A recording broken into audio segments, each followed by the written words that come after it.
Bas, unga qarshi chiqamiz. Qanday qilib? Biz Necha bilan urisha olmaymiz. Bo'lmagan gap. Biz iblisni albatta yo'q qilishimiz kerak. Buni qanday qilish yo'lini topmaguncha uyga qaytish yo'q.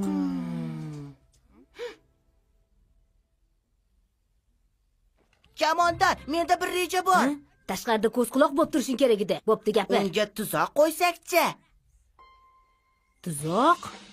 Misol uchun, u o'tadigan ko'prikni arqonini kesib qo'yganman. O'tayotganida yiqiladi. Arqon tortilishi bilan safar to'nkariladi va ichidagi pichoqlar otilishni boshlaydi. Shunda u o'zini qalqon bilan himoya qilmoqchi bo'ladi. Qalqonga bog'langan ip bahaybat toshni tirab turgan tirgakni qo'zg'atib yuboradi. Tosh uni ustiga harakatlanishni boshlaydi. Shoshganidan birinchi duch kelgan tomonga berkinadi. Tosh esa uni o'chirib yuboradi. Boom!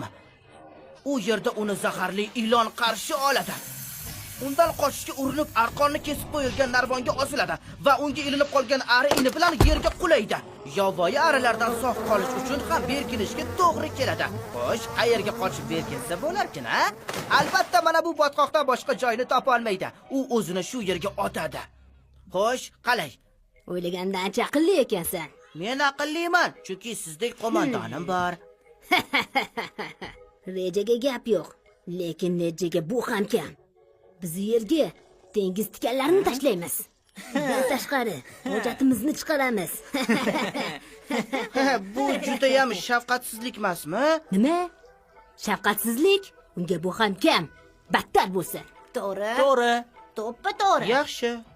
Sizlar shu qarorga kelgan bo'lsangiz, men nima ham derdim. Shoshmanglar. Negadir bu reja menga shubhali tuyulmoqda. O'ylab ko'ring, uni qanday qilib ko'prik oldiga olib kelamiz? Bu oddiy, qo'rqitamiz. Shunda u o'zi qochib boradi. Qanday qilib? Mana bunday.